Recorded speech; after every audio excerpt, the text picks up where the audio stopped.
Muito bom dia a todos e todas. Sejam bem-vindos aí ao nosso webinar de hoje, que a gente vai tratar sobre as medidas de adequação das entidades de ensino à Lei Geral de Proteção de Dados. É o assunto do momento, já que nós tivemos aí movimentações importantes em relação a esse assunto nas últimas semanas. Meu nome é Luiz Felipe, eu sou advogado responsável pela área de contratos do Finocq Ustra. Comigo aqui hoje estão o Marco Oroz, advogado coordenador da nossa área de compliance e proteção de dados. Também está com a gente aqui hoje a doutora Isadora Diniz, advogada também da área de contratos e especialista em direito digital. Esse é o segundo webinar que fazemos essa semana sobre Lei Geral de Proteção de Dados, justamente por conta da comoção que o assunto tem gerado nas últimas semanas. Bom, eu vou dar boas-vindas aqui aos meus amigos Marco e Isadora. A gente vai começar a nossa apresentação, compartilhando aqui uma apresentação que a gente preparou aqui, um material bem interessante aí sobre Lei Geral de Proteção de Dados na área de educação. Marco, fique à vontade para começar, falando um pouquinho dessas movimentações que a gente teve nessas últimas semanas. Seja bem-vindo, meu amigo, bom dia. Bom dia, pessoal. Bom dia, Felipe, Isa. Tudo bom estar aqui com vocês novamente. Bom dia a todo mundo que está acompanhando o nosso webinar. Pois quando a gente idealizou, né, o Felipe sugeriu o tema e nós abraçamos aqui porque, de fato, muito pertinente. A gente ainda estava numa realidade de, vamos dizer assim, de Lei Geral de Proteção de Dados em 2021. Entre o início dos preparativos e hoje, a gente teve aí o que todo mundo está chamando de reviravolta, né? Para alguns foi surpresa total, para outros não. Eu acho que quem acompanhava um pouco mais de perto e também fazia as leituras ali, leituras de mensagens indiretas, né? Tanto da Câmara quanto do Senado, sabia que a situação não era tão estável quanto se estava imaginando, né? E o que houve foi que na semana passada a gente começou a segunda-feira, dia 24/8, com a medida provisória 959 valendo e a Lei Geral de Proteção de Dados indicando para maio de 2021. Né? Terça-feira, dia 25/8, votação na Câmara. A gente teve a medida provisória sendo avaliada pela Câmara dos Deputados e a Lei Geral de Proteção de Dados entrando em vigor em janeiro de 21, ou seja, antecipou-se um pouco. Quarta-feira, né, na sequência segunda, terça, quarta, aquela ideia de que o Senado ia ratificar o entendimento da Câmara sobre a medida provisória caiu por terra e o Senado rejeitou o artigo 4º dessa MP, por entender que já tinha votado objeto parecido durante esse ano e, por consequência, a previsão é de que a lei comece mesmo a valer em 2020 ainda.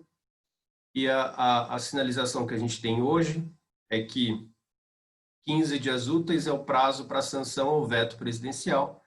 Nesse caso em específico, tanto importa sanção ou veto, porque a retirada do artigo 4 da medida provisória faz com que o resultado prático seja como ele nunca tivesse existido. Logo, votou-se ali, decidiu-se por uma medida do Executivo, a medida provisória, sem o tratar da postergação da lei geral. Fato é que esses 15 dias úteis, considerando quando que a MP chegou para o Executivo, indica 17 de setembro de 2020. Ou seja, em uma semana a gente teve de maio para janeiro, para quase agosto ali, ficou-se uma dúvida se era imediatamente, no dia 27.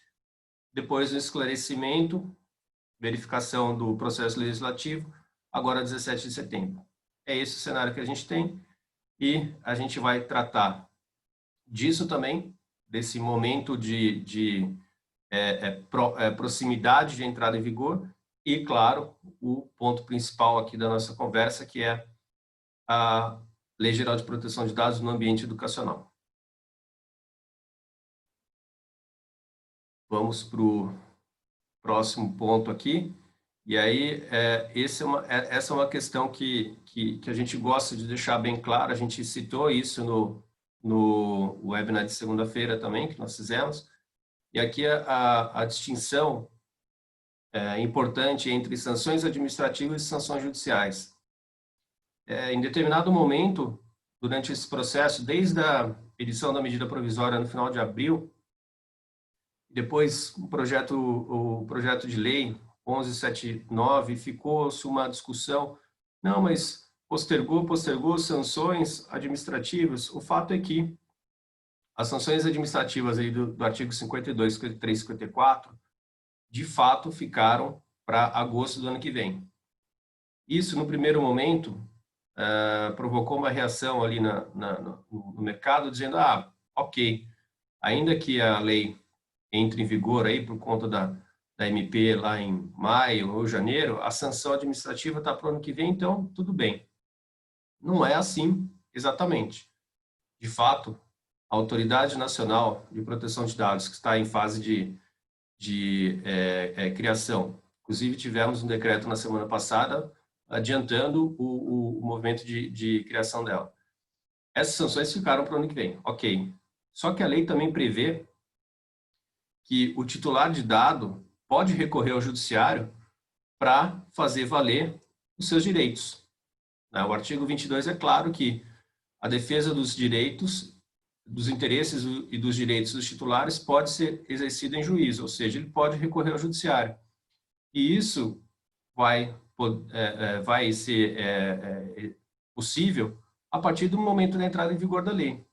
Então, se a gente está falando em 17 de setembro, em 17 de setembro, 18 de setembro, aquele titular de dados que se viu prejudicado de alguma forma no ambiente de LGPD vai poder bater na porta do juiz, vai poder, via advogado, pleitear em juízo alguma indenização, alguma providência pelos controladores e operadores. Então, esse é o ponto de atenção. Talvez não tenha ficado tão claro para todos lá no início, mas o fato é que, perfeito, aquelas multas, até 50 milhões por infração, publicização, tudo aquilo que cabia à autoridade administrativa, fica para o agosto do ano que vem. O que a gente tem possível são as sanções judiciais logo aí em 17 de setembro. Legal, Marco. Claro, então, o que é que a gente está hoje, né? E qual é o cenário aí que a gente tem aí no curto prazo, curtíssimo prazo, na verdade. Exato. O limite é 17 de setembro. A lei pode ser sancionada ou vetada antes, né? E aí a gente vai ter que realmente se ver envolto aí na situação de ter que se adequar. Exato. 17 de setembro é o máximo possível, contando os 15 dias, pode acontecer até antes. Tem aí surpresas aí que podem acontecer até lá. Bom, sobre a Lei Geral de Proteção de Dados especificamente, e é importante a gente fazer essa contextualização, essa familiarização inicial nesse momento, vamos falar um pouquinho agora sobre o que diz a lei, né, Isa? Isso mesmo. Para deixar todo mundo na mesma página e entender do que a gente está falando, né? Então, o que é, afinal de contas, a Lei Geral de Proteção de Dados? Ela é uma lei que vai estabelecer as condições específicas em que as pessoas e as organizações vão poder fazer o uso de dados pessoais pertencentes a terceiros. E o que é importante destacar? É que essa lei ela se refere exclusivamente aos dados de pessoa natural. Então, pessoas físicas, cada um de nós. Ela não se aplica aí aos dados referentes às empresas, às organizações, às companhias. E ela tem como objetivo disciplinar aí o uso desses dados pessoais com finalidades comerciais, científicas e oficiais, e também prevê as sanções que são aplicáveis nos casos de descumprimento ou violação às suas disposições. Então, a partir do momento em que a gente tem essa lei em vigor, sempre que você for tratar um dado pessoal, você vai precisar estar fazendo esse tratamento de acordo com as disposições aí da Lei Geral de Proteção de Dados. Então, em primeiro lugar, né, vamos fazer a definição aí. O que são os dados pessoais? Eles são qualquer informação relacionada a uma pessoa natural, então uma pessoa física, identificada ou que possa ser identificada através desses dados pessoais. Então, a gente tem como exemplo o nome, o número do documento, o e-mail, o telefone, são os dados que diretamente identificam uma pessoa. Mas também é considerado como dado pessoal aqueles dados que são passíveis de tornar essa pessoa identificável. Então, características, preferências, hobbies, tudo aquilo que ajuda a identificar uma pessoa, a individualizar alguém, é considerado como dado sensível para fins de LGPD. Além disso, a lei, ela classifica como dado pessoal sensível aqueles dados que identificam uma pessoa e que, de alguma forma, podem abrir margem para um tratamento discriminatório, que é uma das principais objetivos dessa lei, é justamente vetar que seja feito o tratamento de dados pessoais para fins discriminatórios. Então, ela entende que certa categoria de dados merece uma proteção especial e só pode ser tratado de acordo com algumas finalidades específicas. E o que são esses dados pessoais sensíveis? São os dados que falam sobre a origem racial ou étnica, sobre convicção religiosa, opinião política, filiação a sindicato, filiação a organização de caráter religioso, filosófico ou político, dados referentes à saúde, dados referentes à vida sexual, dados genéticos e dados biométricos de uma pessoa. E aí a gente tanto fala, né? O tratamento tem que ser feito de acordo com as hipóteses da lei, o tratamento tem que ser realizado de acordo com os princípios que a lei traz. Mas, afinal de contas, o que é esse tratamento, né? É basicamente tudo, qualquer operação que você consiga fazer com um dado pessoal. Então, coleta, produção, recepção, classificação, utilização, acesso, reprodução, transmissão, distribuição, processamento, arquivamento, armazenamento, eliminação, avaliação, controle da informação, modificação, comunicação, transferência, difusão ou extração.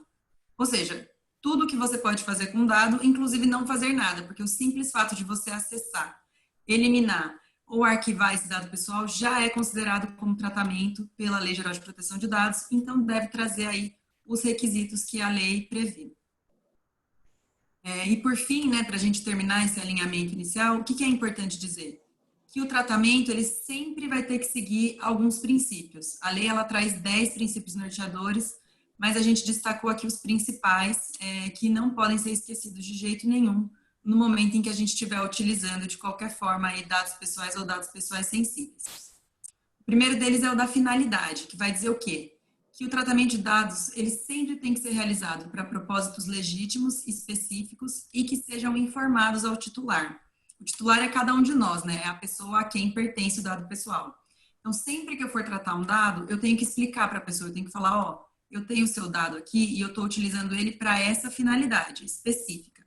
E eu não posso realizar tratamento para finalidade diversa ou então complementar a essa que eu comuniquei ao titular. Eu sempre tenho que comunicar certinho qual que é a finalidade desse tratamento. O segundo princípio que a lei traz é o da transparência, que é que o controlador ou operador, que são aquelas organizações, empresas, instituições de ensino, qualquer pessoa que vá realizar o tratamento desses dados, ele precisa informar de forma clara, precisa e facilmente acessível a respeito do tratamento de dados que ele faz. Então, quais dados eu tenho, com que finalidade eu trato, para quem eu transmito, por quanto tempo eu armazeno, como eu armazeno, tudo isso tem que ser informado de forma transparente para o titular.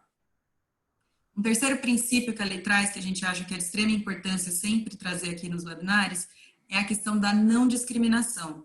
Por quê? Porque o objetivo dessa lei é vetar, proibir, impossibilitar que qualquer dado pessoal seja tratado com finalidade discriminatória ou para fins ilícitos ou abusivos. E o último princípio que é importante a gente trazer é o da necessidade, que vai dizer que o tratamento de dados ele tem que ser limitado ao mínimo necessário para a realização das finalidades informadas para o titular.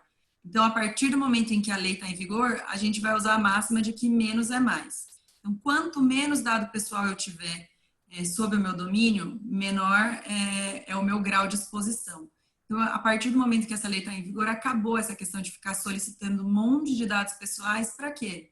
Ah, só para ter. Vai que eu preciso, vai que é importante ter. Não, a gente vai capturar só aquilo que a gente sabe qual é o objetivo do tratamento, para qual a gente tem uma finalidade específica ali de manter esse dado, para que a gente não tenha uma exposição ainda maior.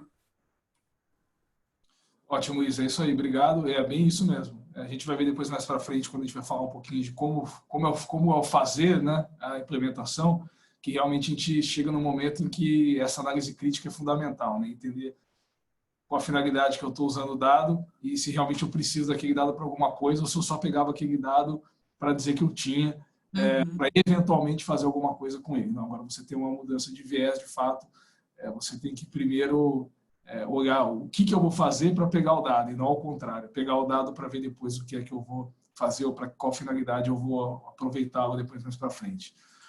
Bom, mas considerando aí, dado que a gente tem uma lição a fazer aí, e uma lição a fazer com alguma velocidade, já que a gente tem aí uma lei para entrar em vigor aí no pior dos cenários, dia 17 de setembro. Bom, o que a gente tem que focar agora? Qual é um quick plan aí que a gente tem que adotar para conseguir se adequar? E Marcão, diga para a gente aí. Vamos lá. Nesse primeiro momento, sem sombra de dúvidas, a gente tem que pensar em como atender aos titulares de direitos em relação à Lei Geral de Proteção, né? Como a gente bem sabe, essa lei instituiu direitos aos titulares de dados, e se a gente pensar que toda a movimentação que o mercado tem feito, que as empresas têm feito, no final do dia buscam viabilizar o atendimento a esses titulares, aos seus colaboradores, ex-colaboradores, né? Uma série de pessoas, a gente vai ver um pouco mais à frente aqui, públicos bem determinados. Se todo esse movimento foi feito para isso, se a lei está aí na iminência de começar a valer, a gente tem que pensar em como atendê-los, né? E é importante a gente passar aqui rapidamente, nessa parte ainda de o que fazer nesse momento, por quais são os direitos, tá? O artigo 18 da lei traz, na sequência, e eu costumo dizer, né, Isa, Felipe sabem disso, nós recomendamos muito que todo mundo que esteja envolvido com a lei, com a LGPD, leia a lei. Ela é uma lei fácil, ela é uma lei bem didática, bem estruturada. Nossa recomendação como primeiro passo é ler de ponta a ponta, são por volta ali de 60 artigos, vale a pena. Mas o artigo 18 traz o quê?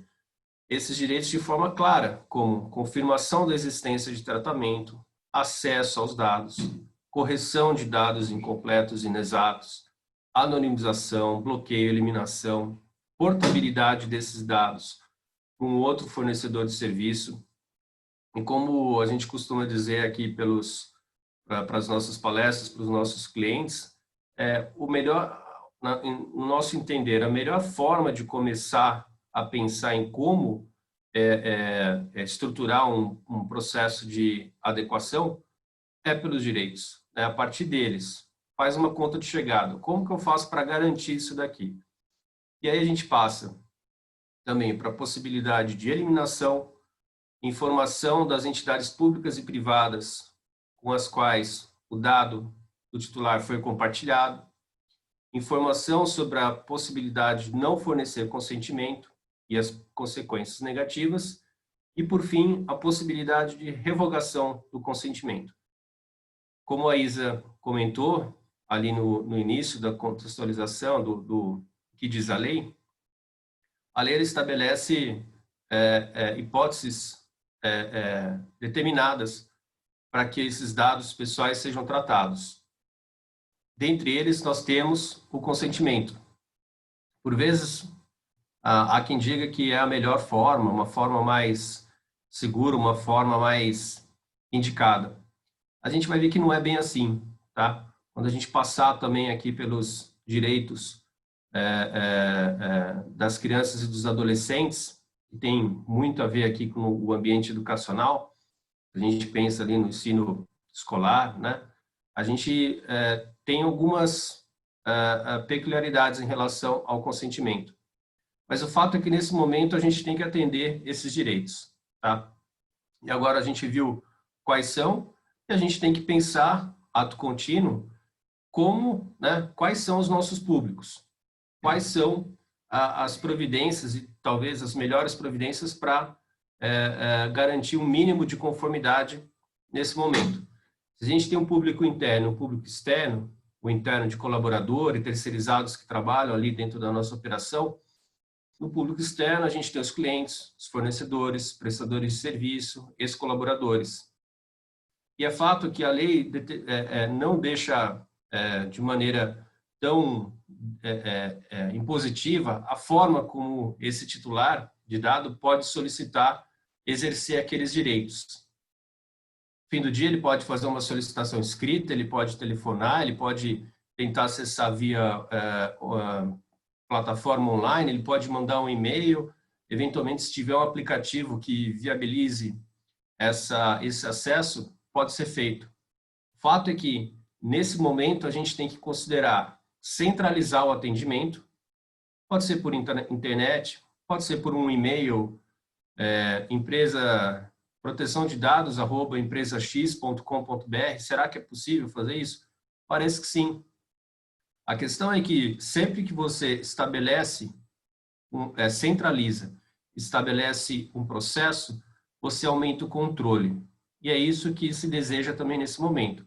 Quanto mais controlado o ambiente, mais tracking você vai ter das solicitações, né? E isso vai desembocar numa situação mais segura, em que você não vai deixar de atender nenhum titular.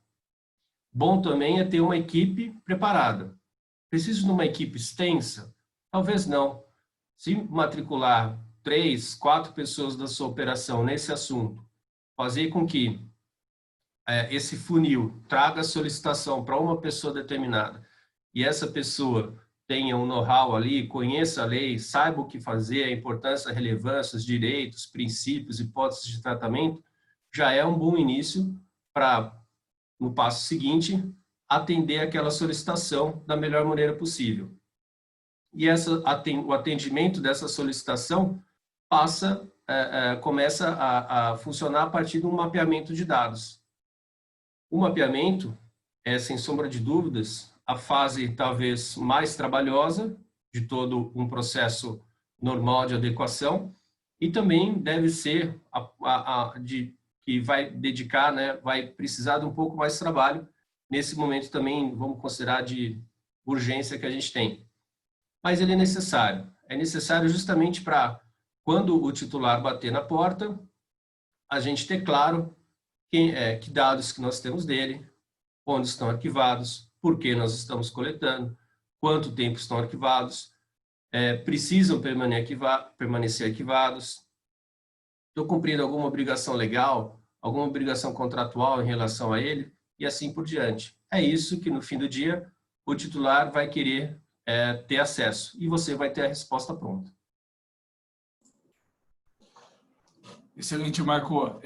É bem isso, e veja que no ambiente educacional você vai ter realmente bastante pano para manga, né? Já que veja que você tem, por exemplo, aí no rol de direitos, ali você tem algumas coisas como, por exemplo, portabilidade. Imagine, por exemplo, um aluno que deseja mudar de instituição, e ao mudar de instituição, a instituição nova de ensino, obviamente, vai exigir uma série de informações desse aluno. Ele vai poder pedir a portabilidade de dados da instituição antiga para a instituição nova.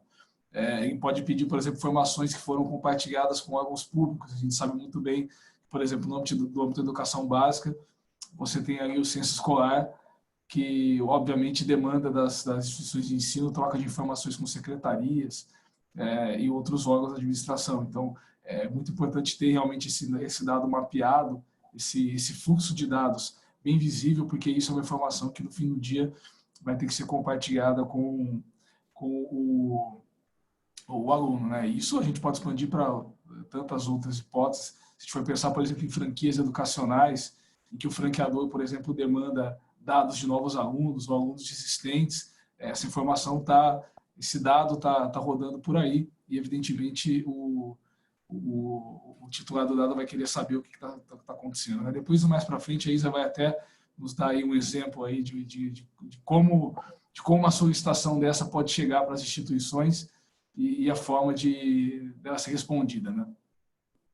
Bem. Bom, olhando aí para o ambiente educacional, é evidente que isso não é um padrão para todas as instituições. A gente tem instituições como o EAD, por exemplo, o ensino superior, em que a gente não trata de dados de criança e adolescente, mas quando a gente fala de educação fundamental, ensino básico e médio, é evidente que a gente tem aí, então, alguma interação com dados de criança e adolescente que tem uma forma de tratamento bastante específica pela Lei Geral de Proteção de Dados.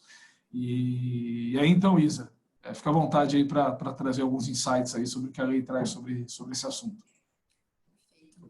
Bom, a LGPD, ela traz algumas condições específicas que elas devem ser observadas sempre que for realizado o tratamento de dados de crianças e adolescentes. Então, a primeira condição que ela traz é de que o tratamento ele sempre deve ser realizado de acordo com o melhor interesse da criança e do adolescente. Ou seja, né, esse tratamento de dados pessoais ele não pode ser realizado com o objetivo de enganar, de extorquir, fraudar, de iludir ou de qualquer outra forma prejudicar a criança e o adolescente.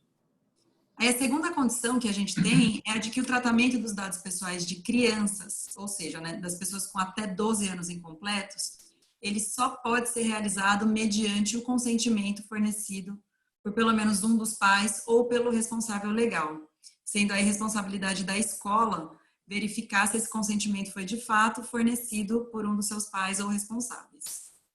E aí é importante destacar que o consentimento ele deve ser expresso, ou seja, ele deve ser fornecido por escrito ou de algum outro meio que demonstre essa manifestação de vontade. Ele deve ser específico, ou seja, ele deve informar para quais finalidades esse consentimento é fornecido. Ele tem que ser inequívoco e ele tem que ser livre, sendo que os pais ou o responsável, eles sempre devem ser informados a respeito das consequências do não fornecimento desse consentimento. Então, assim, eu necessito do consentimento e eu também preciso informar por que ele é tão importante e quais vão ser aí as consequências para o menor se o pai ou o responsável disser, eu não quero que esse tratamento seja realizado. E além disso, é importante destacar que o consentimento ele pode ser revogado a qualquer momento pelo pai ou pelo responsável, de modo que o tratamento ele tem que ser interrompido.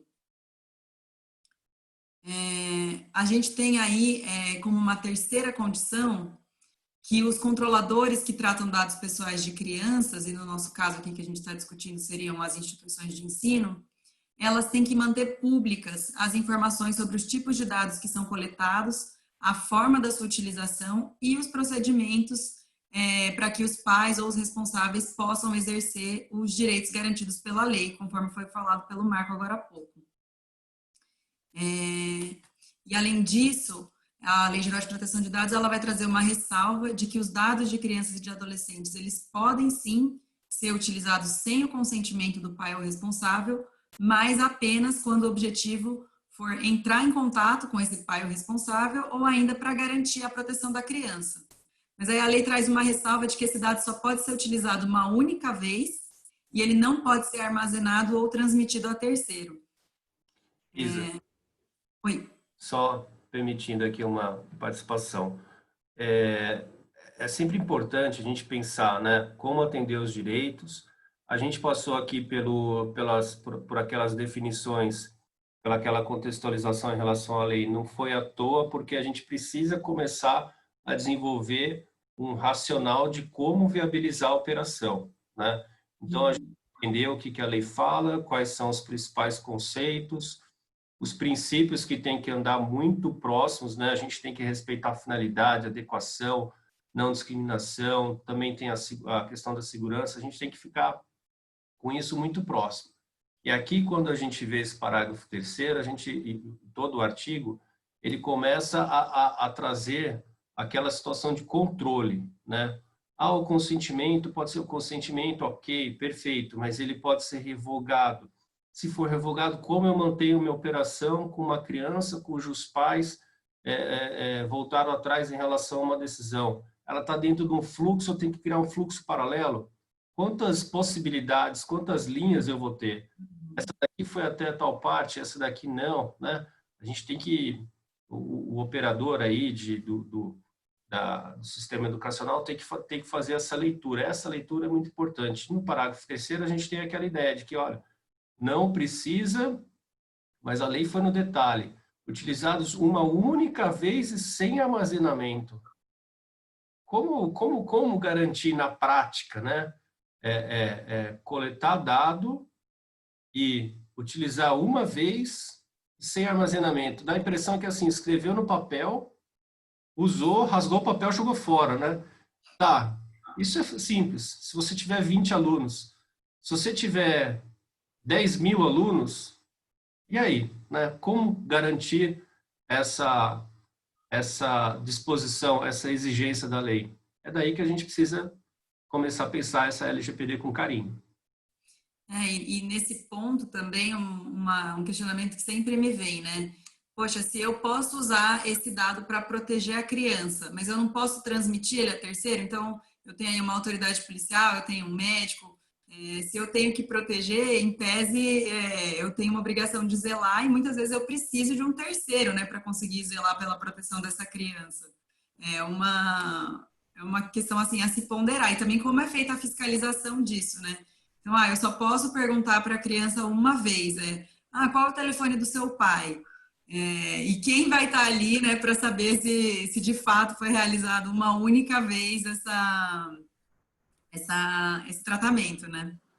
Posso dar um exemplo de como isso pode acontecer e a situação extremamente grave que isso pode gerar? É muito comum você ter em escolas, sobretudo educação básica, alguns eventos durante o ano, eventos abertos ao público em geral. Ou que tem algum tipo de relacionamento com os estudantes, né? Então, por exemplo, você tem Dia da Família, você tem aí uma série de festa junina, por exemplo, e tal, né? E que você tem, por exemplo, crianças e adolescentes que estão ali naquele ambiente pela primeira vez e talvez não voltem mais àquele ambiente durante o ano, né? Pensa, por exemplo, que algum fato, algum incidente ocorreu naquele momento, né? Uma questão de saúde, por exemplo, um acidente, enfim, né? Veja que parece que o parágrafo ele foi desenhado para uma situação como essa, né? Aconteceu uma vez só, então eu pego o seu dado uma vez sem armazenar para, por exemplo, informar uma autoridade de saúde para ela vir aqui até o ambiente escolar para fazer o que ele tem que fazer e acabou. Mas veja que você pode ter depois recorrência, pode ter depois aí um follow desse evento, né? Pode ter, por exemplo, uma questão de ordem pública envolvida, por exemplo, uma questão de responsabilização civil ou criminal do próprio estabelecimento escolar, em que a transmissão, o compartilhamento do dado, inclusive com autoridades públicas, possa vir a ser necessário para investigar os fatos, por exemplo, né? E aí você estaria impedido de fazer o uso desse parágrafo, fazer o uso dos dados por conta desse parágrafo. Então, é um pouco do que vocês colocaram bem. Alguém que escreveu esse parágrafo me parece que não estava muito familiarizado com as possíveis situações em que a gente poderia se deparar envolvendo dados de criança e adolescente. Isso mesmo. Bom, e aí um outro ponto de destaque, né, já mudando de assunto, é o fato de que a lei proíbe que a participação de crianças em jogos, aplicativos, sites, qualquer atividade, ela seja condicionada ao fornecimento de dados pessoais excessivos. Isso porque, como nós sabemos, muitos desses jogos aí, esses aplicativos, eles são fornecidos de forma gratuita, justamente com o objetivo de capturar dados pessoais e dados pessoais sensíveis. Isso aí é uma realidade que eu vejo de muitas escolas de inglês, por exemplo, que tem site interativo para a criança ir lá jogar. As próprias escolas, né, estão trabalhando muito com essa questão de criar mesmo atividades lúdicas para incentivar o ensino aí às crianças, mas tem que ficar sempre atento com quais dados pessoais são capturados nesse momento, para que você não tenha aí uma exposição a fim de pagamento de indenização ou multa com relação à penalidade em relação à LGPD por infração desse inciso, desse parágrafo. Só complementando, desculpa te interromper, agora em que boa parte das aulas tem sido promovidas remotamente, né? Esses dados são necessários, né? São amplamente capturados aí para até certificar de quem está participando daquele ambiente são realmente as crianças que estão matriculadas. Então veja que realmente você tem que pegar aí o mínimo possível só de dados, né? Exato.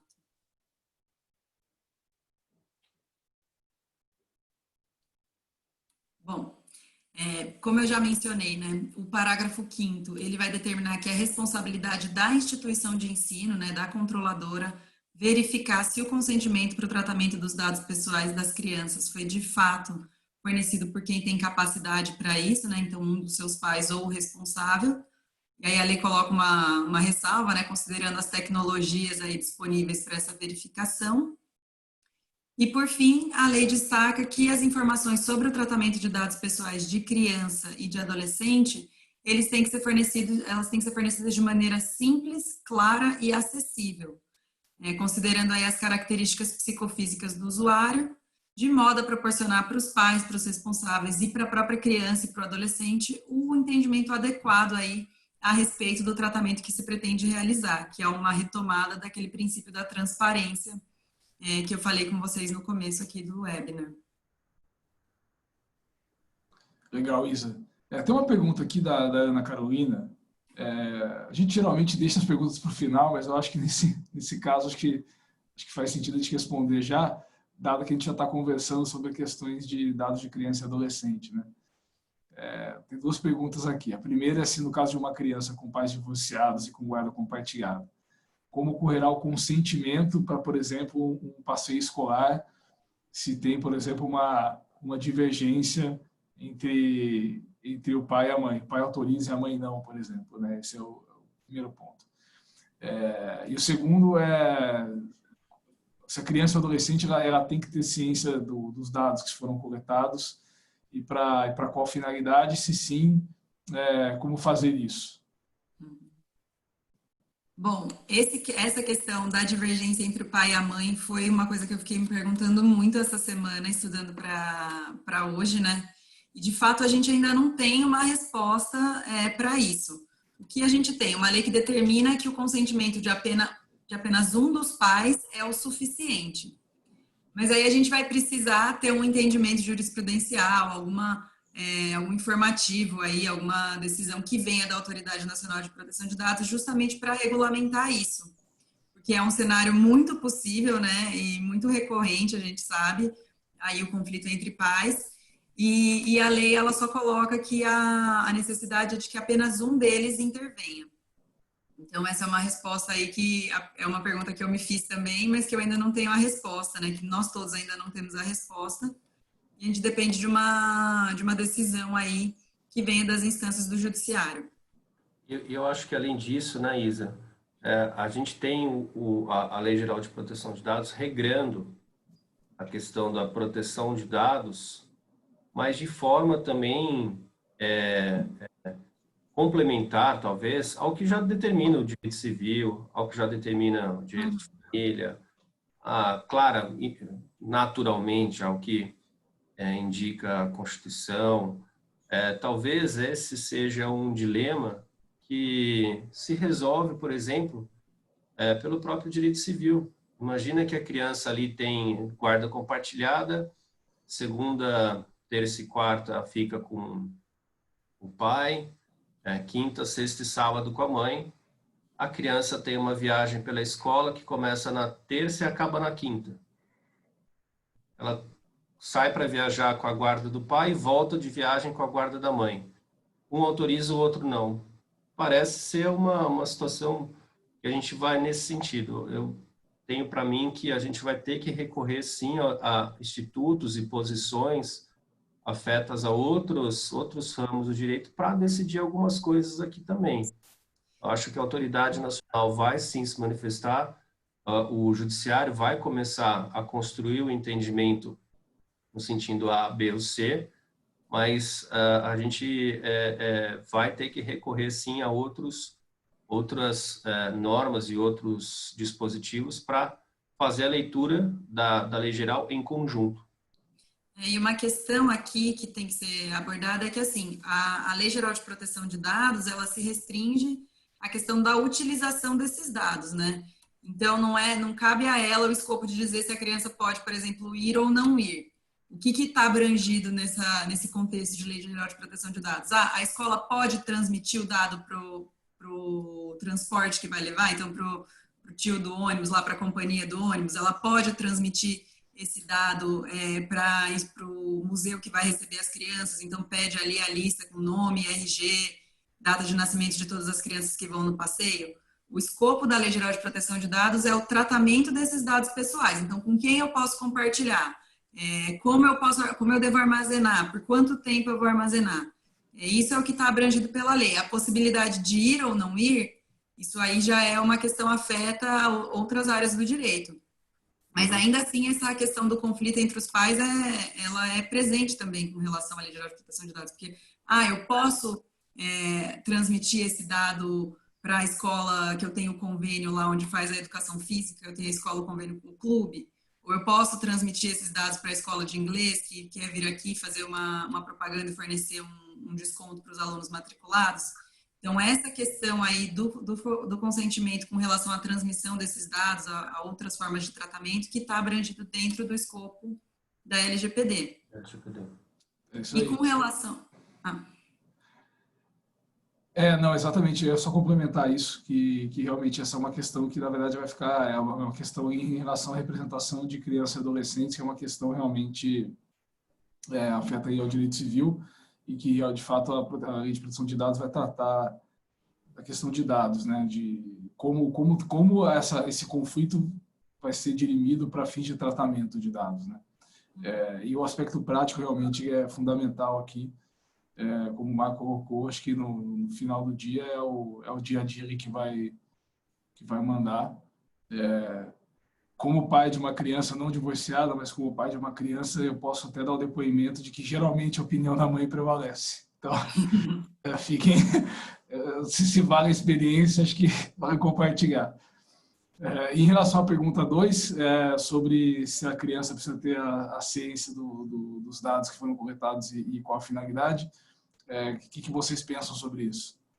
Eu entendo que sim, porque até esse parágrafo 6º, né, ele coloca adequado entendimento da criança. Mas assim, a criança ela não tem o poder decisório, né? Isso fica por conta dos pais ou do responsável legal, que são quem tem mesmo a capacidade aí para fornecer esse consentimento. A criança em si, ela não pode por ela consentir, ela não tem capacidade para isso, mas de fato, ela é a titular, né? Ela é o sujeito aí que é a proprietária, né? Que é a quem se refere aí os dados pessoais, e ela tem sim que ser informada a respeito. E aí é aquilo que o próprio parágrafo coloca, né? Que a gente tem que levar em conta as condições intelectuais e mentais, aí a capacidade que essa criança tem de entender do que está falando, né? A forma como eu vou explicar para ela o que é o tratamento, como que eu realizo, é diferente da forma como eu vou explicar para os pais. Mas eu entendo que ela tem sim que ser informada a respeito do tratamento e das finalidades. Ponto fundamental, para uma criança de 3 anos de idade, dificilmente você vai conseguir articular qualquer tipo de explicação a respeito disso, né? Para uma criança de 10 é diferente, né? E para um adolescente de 13, 14 também é um outro cenário completamente distinto, né? Realmente é isso. Faz parte até da própria construção da cidadania da criança, né? Dela se entender aí como uma titular de direitos. Exatamente, Bom, olhando um pouquinho na prática, né, como se fazer, então, aí uma implementação aí das entidades educacionais a LGPD, vamos compartilhar um pouquinho da nossa experiência sobre esse assunto e bastante para o aspecto prático. Então, como é o dia a dia, como é, de fato, como fazer aqui, né? A gente geralmente recomenda um processo de implementação baseado em etapas, né? E que a etapa inicial, como o Marco até havia colocado mais cedo, é o mapeamento. O mapeamento ele é fundamental, ele é a pedra base de todo o projeto de implementação. E por um motivo muito simples, você só consegue fazer uma implementação para estar de acordo com a Lei Geral de Proteção de Dados, você primeiro conhecer que dados que você trata, para que finalidade você trata aquele dado, qual é o sentido de se ter aquele dado, de se armazenar aquele dado, de se transmitir aquele dado, de se coletar aquele dado, de fazer um uso, uma destinação específica, né? E também entender o processo, o ciclo de vida desse dado dentro da instituição, né? A gente, de novo, resgatando aí um pouco do que o Marco colocou no começo, você lida, enquanto instituição de ensino, com uma série de dados diferentes, você tem uma interação com vários stakeholders aí, que não se resume só ao teu público consumidor do teu serviço educacional, que é o aluno. Você tem, evidentemente, também outros dados que são colhidos, pessoas que visitam a instituição, o pessoal da administração pública com quem você interage no processo de tratamento de dados, os próprios funcionários, enfim, você tem uma gama grande de dados que você acaba tratando no ambiente educacional que não diz respeito especificamente a aluno, né? Então aqui, inclusive, a gente está mostrando aqui um pouco de como é um dashboard aqui de mapeamento, com algumas informações que são importantes serem colocadas para que então se tenha um conhecimento sobre que dados a gente está lidando no dia a dia.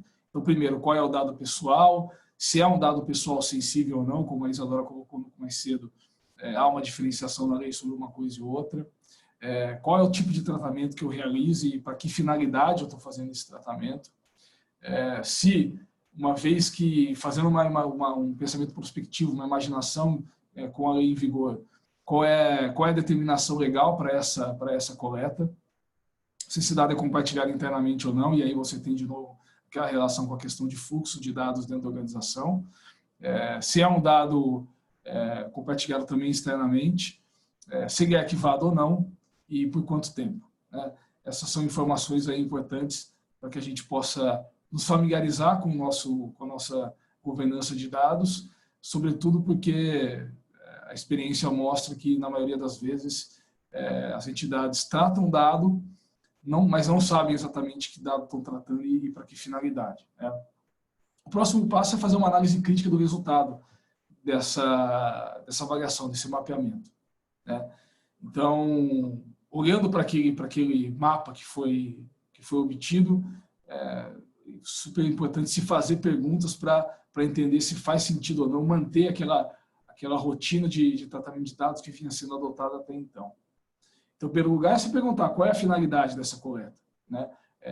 Como a Isadora colocou, a gente tem hoje é fundamental que o tratamento de dados esteja vinculado a uma finalidade, até porque uma vez esgotada essa finalidade, a entidade é obrigada ou a anonimizar o dado ou a excluí-lo, né? Então, qual é a finalidade dessa coleta? E aí você gera uma outra pergunta, decorrência dela natural, se eu não tenho uma finalidade específica para esse dado, será que eu preciso realmente coletar esse dado, armazenar esse dado? Talvez não, porque agora ter dado significa ter risco, significa você ter custos para gerir esse dado, fazer interlocução com o titular de dados, ter que prestar informações sobre como está esse dado e o que foi feito com esse dado. Então, essa é uma pergunta fundamental, uma primeira pergunta que realmente tem que ser feita após o mapeamento. A segunda pergunta é: eu coleto o mínimo de dados necessários? E ela está ligada com essa primeira pergunta, né? O dado que não é necessário, eu não preciso ter comigo. De novo, ter dado ter hoje um custo de gestão de dado que tem que ser o máximo possível reduzido. Perguntar se a coleta de dados se mantém dentro do novo cenário com a lei em vigor e se eu consigo também restringir o acesso a esses dados por terceiros ou também internamente, né? E aí a reflexão não é só se eu preciso do dado e qual a finalidade dele, mas quem precisa ter acesso a esse dado. Em quinto lugar, questões de armazenamento, como eu posso aumentar o nível de seguridade desse armazenamento para evitar acidentes de tratamento e uma exposição não só às sanções que a Autoridade Nacional de Proteção de Dados virá a aplicar, mas também, sobretudo, o direito dos titulares, e também se tratando de criança e adolescente, no caso de instituições de educação fundamental. Você pode ter Ministério Público envolvido nesse processo, o que não é uma situação muito confortável, porque a gente sabe que a instituição acaba ficando ali contra a parede, atacada por vários flancos, né? E também ter certificar de que o compartilhamento do dado está sendo feito também com quem está aderente à LGPD. E isso por uma razão muito simples: se o teu stakeholder, se o teu parceiro está em adequação à Lei Geral de Proteção de Dados, é claro que você tem um nível de confiança muito maior em relação a esse compartilhamento de dados. O risco de ocorrer um acidente de tratamento de dados com esse parceiro que possa gerar uma responsabilização para você no futuro é menor. Então, saber com quem você está lidando e saber o nível de governança de dados desse parceiro é fundamental. A gente tem alguns exemplos aqui de informações, de documentos, informações que trazem dados pessoais, como ficha de matrícula, histórico escolar, contato familiar, vídeos de vigilância, né, o arquivo de incidentes do dia a dia no ambiente escolar, e o próprio portal da aluno na internet são poucos dos exemplos que a gente tem aí de repositórios de informações e que a gente tem que cuidar muito bem disso. Bom, feito o mapeamento, feita essa análise crítica, se entendendo exatamente onde nós estamos e se aquele dado exatamente que a gente mapeou faz sentido continuar sendo tratado daquela forma, a gente tem então que institucionalizar a forma como esse tratamento de dados vai ser feito. A gente tem que criar regras e parâmetros internos para que toda a organização seja familiarizada com a nova forma de tratamento de dados e realmente não pratique atos que possam estar em desacordo com a Lei Geral de Proteção de Dados. E então a etapa seguinte do mapeamento é criar realmente uma política interna de proteção de dados, em que a gente estabelece então as regras sobre tratamento, acesso de dados, coleta, transmissão, compartilhamento dessas informações, né? E cria também regras internas sobre como as pessoas têm que se comportar, uma vez que elas se veem diante de uma situação envolvendo tratamento de dados. De novo, o racional aqui é sempre ter em mente que gestão de dados gera custo e falha na gestão desse dado gera responsabilização econômico-financeira da entidade, o que é, obviamente, algo que a gente não sempre gosta de evitar, né? Então, aqui tem alguns exemplos de situações que a gente vivencia no dia a dia pela nossa experiência e que é muito importante a política tratar desses assuntos internamente. Então, por exemplo, documentos digitalizados disponíveis na rede. Quem vai ter acesso a esses documentos? Se esse documento eventualmente é acessado por alguém que não deveria, quais são as políticas reparatórias ali de retificação, de correção que tem que ser feitas, né? Papéis e anotações deixados em cima da mesa. Isso também é uma forma de viabilizar acesso a dados, né? O dado pessoal, o dado da Lei Geral de Proteção de Dados não é o dado só digital, não é o dado só eletrônico, também é o dado físico, também é o dado transmitido verbalmente. Ok, a prova dessa transmissão é mais difícil, mas sim ela está abarcada pelas restrições da lei. Então, a política tem que contemplar quais são as ações que as pessoas têm que fazer em relação a isso, quais são os comportamentos que elas têm que ter em relação a anotações que elas fazem, onde elas têm que arquivar, se elas podem ou não deixar isso em cima da mesa, por exemplo, para que outra pessoa passe e tenha acesso àquilo. Então, é importante estabelecer regras a respeito disso. Dados e documentos compartilhados via WhatsApp, mesma coisa, tem que ter uma regra específica sobre como essa transmissão de dados vai ocorrer. Impressões descartadas sem a devida inutilização, aquele papel que você joga no lixo e que qualquer pessoa pode ir lá passar, desembrulhar aquele rolo e obter a informação que está ali dentro. Tem que se criar, então, parâmetros, atos para isso, né? Solicitações que forem realizadas por pais responsáveis, inclusive no âmbito do exercício de direitos estipulados ali no artigo 18 da Lei Geral de Proteção de Dados. Como a gente vai fazer isso? Quais as informações a gente vai compartilhar? A gente pode ou não compartilhar, por exemplo, informações relacionadas a outros alunos, incidentes ocorridos no ambiente escolar que tem envolvido, por exemplo, o aluno ao que o pai ou a mãe responsável se refere, mas também a um outro aluno estranho àquela entidade familiar. Será que eu posso ou não fazer esse compartilhamento? E, se sim, que tipo de informações eu posso compartilhar, o modo desse compartilhamento, eu devo anonimizar ou não essa informação que eu vou transmitir? Isso é importante a política estatuir. Envio de informações para o processo escolar, que a gente acabou de comentar, é uma das tarefas das instituições de educação básica. Isso é um compartilhamento com o organismo da administração pública e que, evidentemente, isso tem que estar regulamentado e contemplado dentro da política.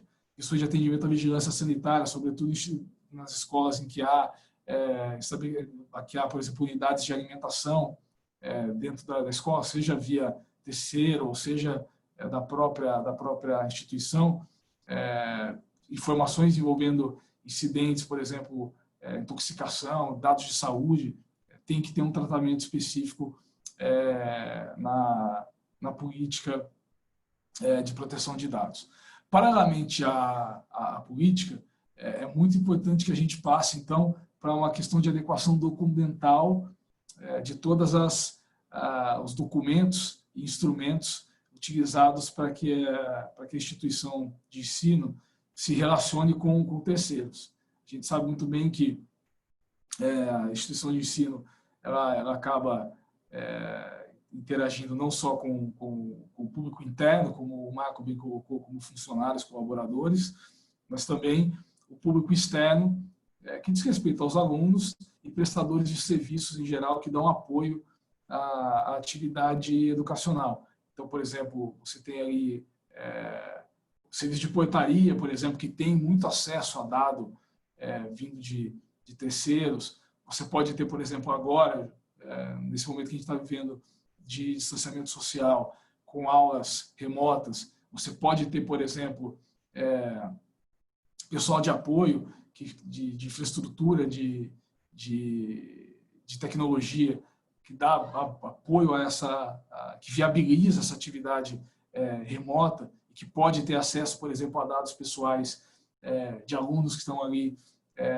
aparecendo ali na tela, ou mesmo dados que foram arquivados pela própria instituição. Enfim, você tem aí uma série de terceiros com quem você, no final do dia, se relaciona, e que essas questões envolvendo tratamento de dados têm que estar contempladas, né?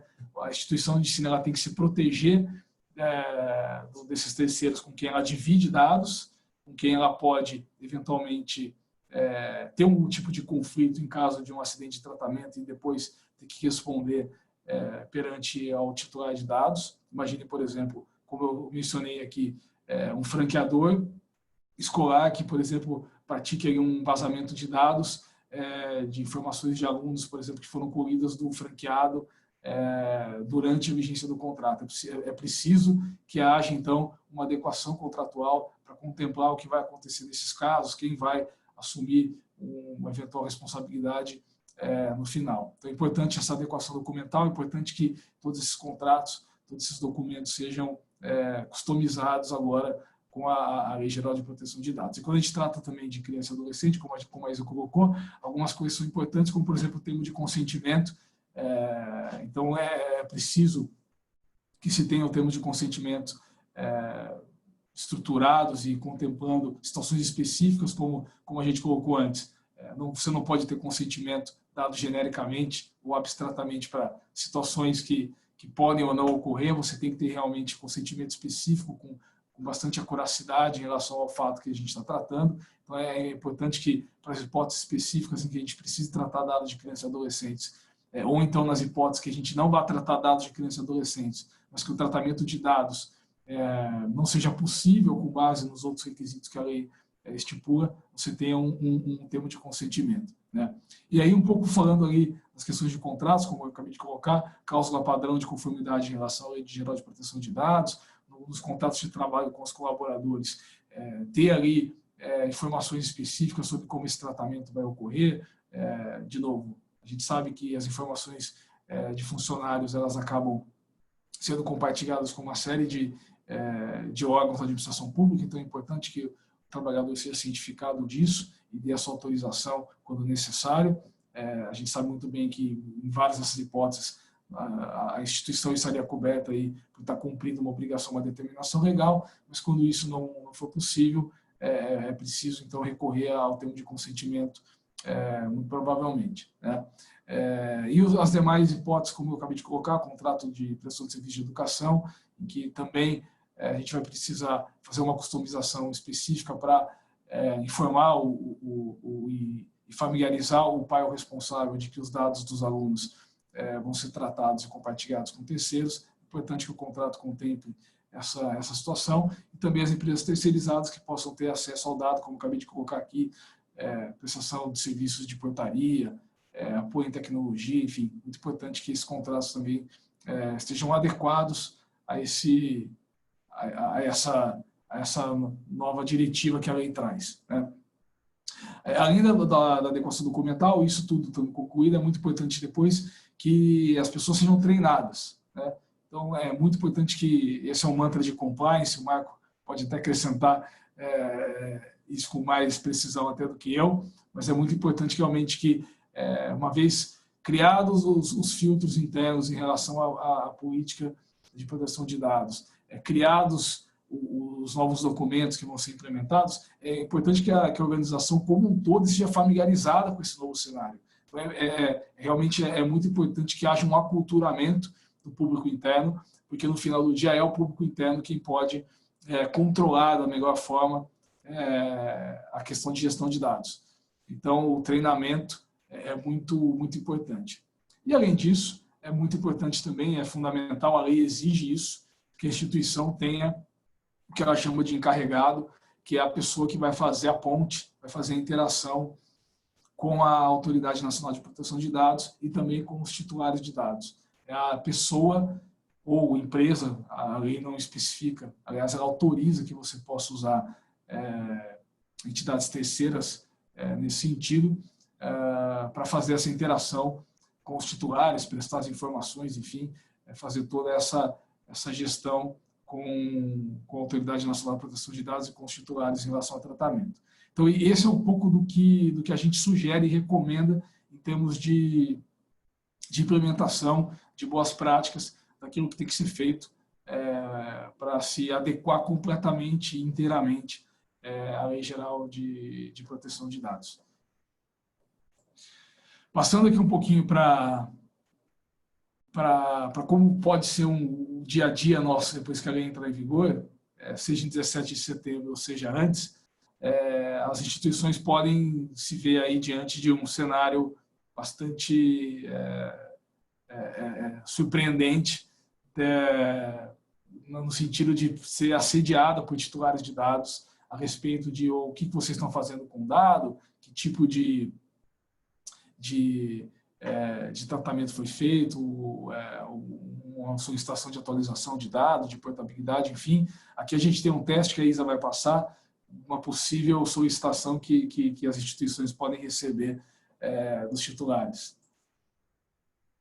Bom, pessoal, isso aqui é uma brincadeira, né? Mas é um exemplo aí, como o Luiz Felipe falou, de algo que pode acontecer nas próximas semanas, que é você ser demandado, receber aí por e-mail, por carta, uma solicitação nesse sentido. Então, eu fiz uma brincadeira aqui, né? Coloquei como se fosse uma carta encaminhada para uma escola, né? Em que a pessoa coloca, caros, meu nome é Isadora Diniz, sou mãe do aluno Fábio Diniz. Conforme anunciado nos jornais e informado por meus advogados, fiquei sabendo dos direitos que nos foram conferidos pela Lei Geral de Proteção de Dados e gostaria de ter acesso às seguintes informações. Coloquei lá, a escola realiza o tratamento dos dados pessoais do meu filho? Se sim, gostaria das seguintes informações. Quais dados são tratados? Qual a finalidade do tratamento? Onde estão armazenados esses dados e por quanto tempo eles permanecerão armazenados? Considerando que o tratamento de menores depende do consentimento dos pais, gostaria de saber se devo assinar algum documento e quando me será encaminhado para análise. Além disso, a escola compartilha dados do meu filho com terceiros? Se sim, favor informar quem são esses terceiros e qual a finalidade do compartilhamento. aguarda o retorno em até 15 dias. Atenciosamente, Isadora. Então, assim, como o Marco falou lá atrás, como a escola tem que estar, a instituição de ensino, ela tem que estar preparada para receber uma demanda como essa. Então, a questão lá que ele falou, de centralizar o recebimento através da internet, de um canal, de um e-mail, um telefone, estabelecer um processo, ter uma equipe preparada, mapear os dados para conseguir responder uma solicitação como essa, tudo isso tem que estar pronto aí nas próximas semanas, né? Nos próximos dias aí, tendo como um limite o dia 17 de setembro. Por quê? Porque é um direito do titular e que já vai poder ser exercido aí no dia 1 do início da vigência da lei. Acho que o Marco quer colocar alguma coisa? Não, sim, né? Na verdade, sim, mas o ponto é que, veja, por essa solicitação, uma solicitação muito tranquila até, né? A gente tem aqui uma mãe querendo saber um pouco mais de informação sobre o filho, que ela quer saber que dado que é tratado, qual que é a finalidade, até de maneira muito proativa, né? Ela, olha, se eu precisar dar algum consentimento, quando que vocês vão mandar? E por final você compartilha os dados do meu filho com alguém e me fala quem é. Esse é um cenário, assim, razoável, né? E nos parece aqui muito importante que a instituição de ensino, e aqui a gente pode pensar no colégio, né? Na escola, a gente pode pensar com algumas adequações aqui, a gente vê isso aqui no cenário de graduação, né? Pode ser o próprio, em vez da Isadora, de início, mãe do Fábio, o próprio Fábio, né? Depois ali na graduação, já quer saber os dados dele, né? Pode ser feita essa leitura. Então, a gente tem aquele momento ali da criança, né, representada pelo pai, depois do adolescente, depois a gente pode pensar isso nas instituições de ensino superior, a gente pode pensar isso nas franquias, nas instituições de ensino de idiomas. A gente, por que não, pode pensar nessas de reforço, né? nas instituições de reforço escolar, se aplica, sem sombra de dúvidas. E aqui a gente começa a ver, né, o que a gente acabou de falar. Eu preciso ali do mapeamento para responder, eu preciso ter uma política, né, e caberia muito bem aqui, por favor, me encaminhe a política de proteção de dados da instituição, né?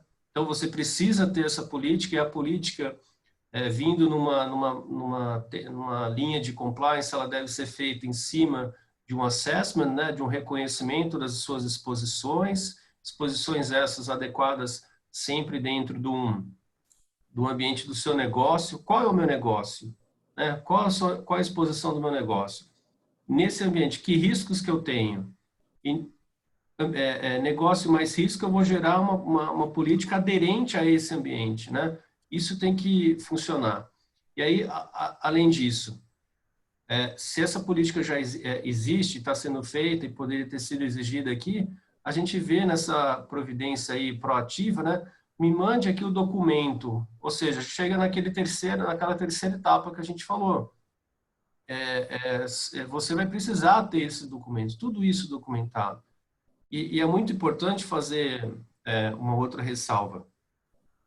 A Lei Geral de Proteção, se eu estiver enganado, o artigo 52 e 54, ela indica que aquelas sanções que podem ser aplicadas pela administração ou as boas práticas que vão ser avaliadas pelo judiciário na hora de determinar uma indenização ou determinar uma multa, vão tomar por conta, né, vão levar em consideração todas essas boas práticas, todas essas melhores providências, né? A gente não está falando aqui só de fazer por fazer ou fazer para cumprir um check, né, dar um flag ali, pronto, está feito. Lá na frente, caso alguma coisa aconteça, caso haja uma responsabilização, seja da administração pública, seja do judiciário, quanto melhor estruturado você tiver, menor deve ser a sua penalidade, vamos trazer assim, né? Então, se não vai ser nem uma multa lá de milhões, nem uma publicização, pode ser uma sanção, uma advertência, né? E no judiciário, a mesma coisa. Em vez de um problema grave que te implique ali numa multa de 50 mil reais, pode ser ali, olha, 5 mil reais, ou acontece, né? Aquelas situações da vida mesmo que não merecem nem ser indenizadas. Então, quanto mais estruturado você tiver, melhor. Eu acho que, como a gente trouxe desde o início, tem um momento um pouco mais de urgência, né? Que situações devem ser tratadas de acordo com suas características. Faz-se um primeiro movimento para uma adequação imediata, um atendimento ao titular imediato, mas em paralelo segue com o processo de adequação. Com o passar do tempo, a cada mês você vai estar mais estruturado, mais capacitado e vai conseguir responder aí aos titulares e, eventualmente, ao judiciário e às fiscalizações de maneira mais adequada. É isso. É isso aí, Marco. Boas colocações, é exatamente isso. Muito bem. Bom, meus amigos, gostaria de agradecer aí a todos que acompanharam aí o nosso webinar sobre a aplicação da LGPD no ambiente educacional. Também agradecer aí meus amigos Marco e Isadora pelo apoio e pela super exposição. Fiquem ligados aí nos próximos webinários aí do FIOS, na nossa página do YouTube, no Instagram. E seguimos à disposição aí para ajudá-los na implementação aí da Lei Geral de Proteção de Dados aí no ambiente educacional. Um grande abraço a todos, um bom dia e um bom final de semana aí a todos vocês. Um abraço.